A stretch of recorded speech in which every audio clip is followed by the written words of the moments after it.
Today I'm going to show you how to make a pizza, but we are kind of cheating a little bit with this. We're not going to make our own pizza base right from scratch. I think these are really good and really easy. It doesn't have to be a Tesco one. You can get different kinds. I think I've got this one from somewhere else. There are different ones. Just make sure that you do read the instructions on how to do the dough on the back. And of course, remember your hygiene first. Hair up. Wash hands, gel nails, you need your gloves and apron. Okay, so I'm just going to empty the mixture into a bowl, and you need about 100 millilitres of lukewarm water. That's about 100 millilitres. Just pour it in, and you're generally just mixing it up, and it should form a dough. So I'm using plain flour, just going to sprinkle some of that onto the side, and we're going to start to knead our dough. And you probably need to do this for a few minutes, and it just makes it really nice and springy. You can kind of see if you press it, it kind of springs back. But we're going to do that for a few minutes. So knead your dough. Just a little bit of plain flour onto your rolling pin as well as on your surface. And what we're trying to do here, and you'll see as you roll it, it does actually start to spring back smaller, so you'll have to roll for a while and try and get it to the size that you want. But what we're aiming actually for is a square shape. If you can try and get it as square shaped as you can, because that will make it a lot easier to do your stuffed crust. Now this is going to be the tricky bit, is lifting it up and hoping that it doesn't stick, and then transferring it to a baking tray. Oh, a little bit too long, but never mind. Let's pull that up. And just kind of, we can put that up there because we are going to need some extra dough to fold over the cheese to try and get the stuffed crust. So that's not a massive problem. So it is better to use a baking tray like this, but I haven't got two of those, so I'm having to improvise.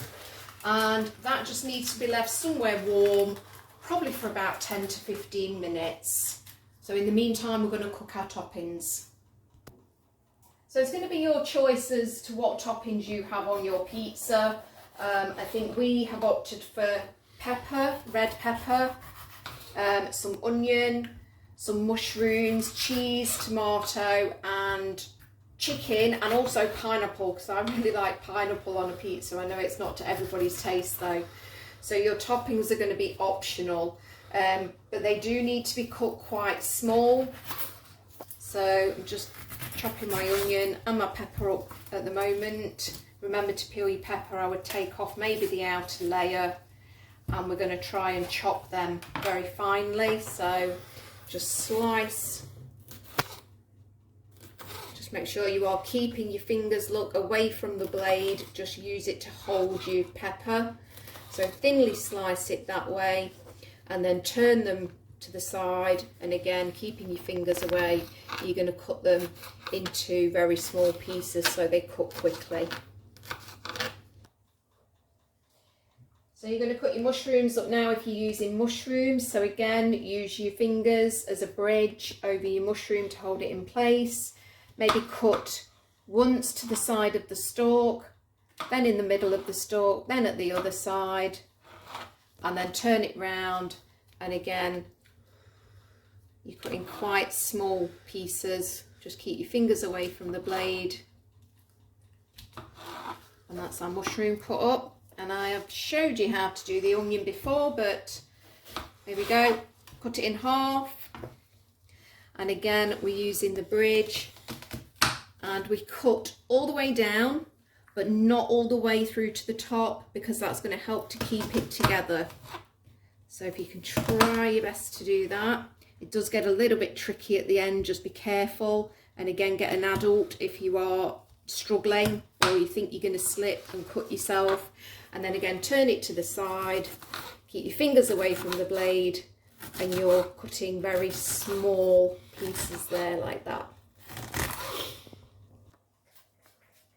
Okay, so a little bit of spray oil or whatever oil you're using into your pan, and we're going to put that onto a medium heat, medium to high. And first of all, I'm going to put the pepper in. I would say it takes the pepper probably the longest to cook, so I'm going to cook that through for a minute first, and then I'm going to add the onion. And then when they have kind of both started to soften up and brown up a little bit, I'm going to add the mushrooms. Okay, so I'm just adding the onion in. Pepper's been cooking probably for about 1.5 minutes. That's starting to soften up. So I'm going to add the onion in. I reckon that will be probably about a minute or so, maybe a minute and a half. And I'm going to add the mushroom. Okay, that's been about a minute. I'm going to add the mushroom. Some people choose to not cook or pre-cook their toppings. I just want to make sure that they're all fully cooked through.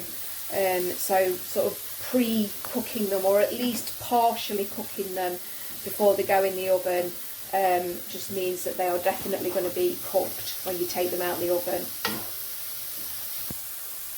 Okay, so I think those are pretty much done.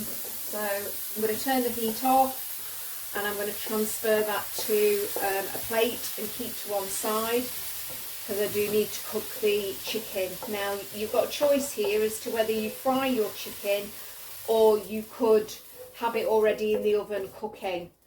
I'm going to choose to fry it because it's just quicker.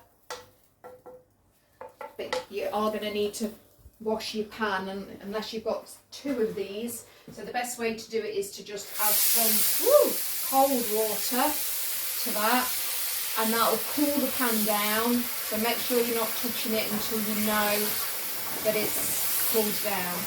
But cold water should help to cool that down. Hope you could hear me then.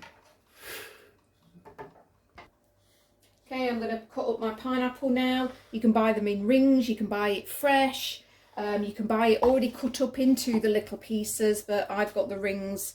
So actually, the easiest way to do it really is to use scissors, and then you can cut them to quite small pieces. Just again, be careful of your fingers, and just cut through like that into a dish. I'm just oiling my pan again, put a bit of spray oil in there, and I'm cutting up the chicken into bite-sized pieces, or quite small pieces really. They're going to be scattered all over the pizza. And then we're going to fry those, and tip them into a pan, fry them on a medium heat.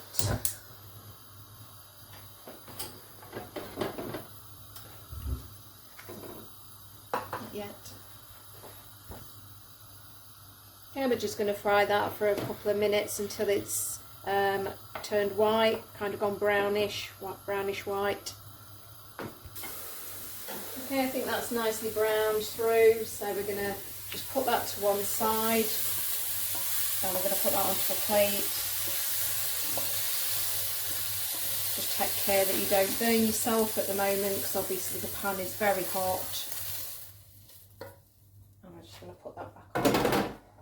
At this point, because you have been handling meat, you might want to change your gloves or wash your hands. No. Okay, so next stage is to grate your cheese, but I've also started there to cut up some strips of cheese. That's going to form your stuffed crust. So I'd say you can see how thick I'm doing it there. Try and cut that all the way down.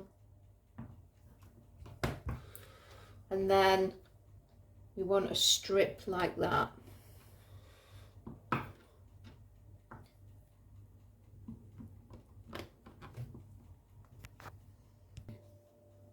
So this is where you start to compile your stuffed crust. So we've got strips of cheese there, and you can see that I've left about an inch or so of dough at the edge.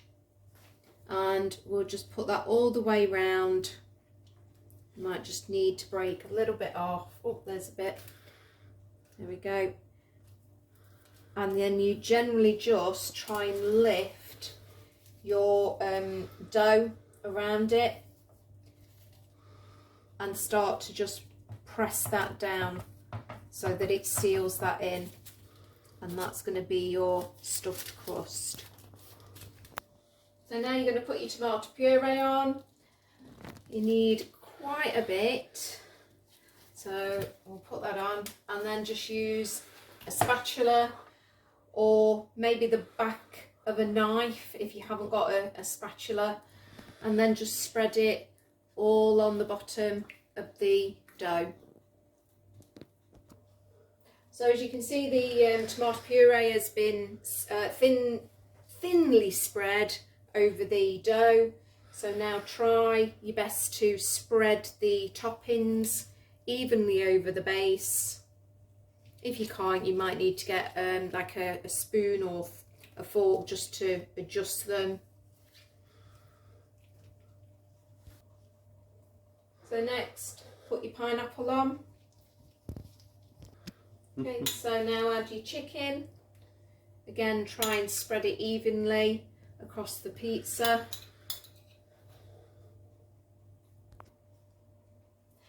Now evenly spread your cheese over your pizza, over your toppings,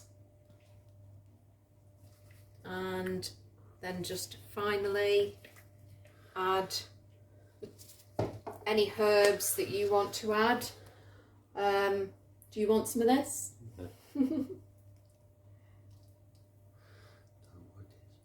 Oregano, this is.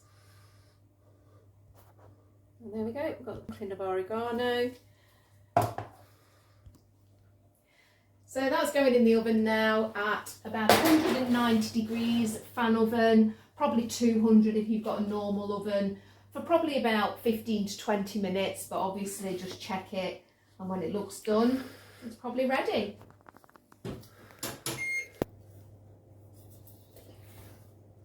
There we go, there's the pizza. Enjoy.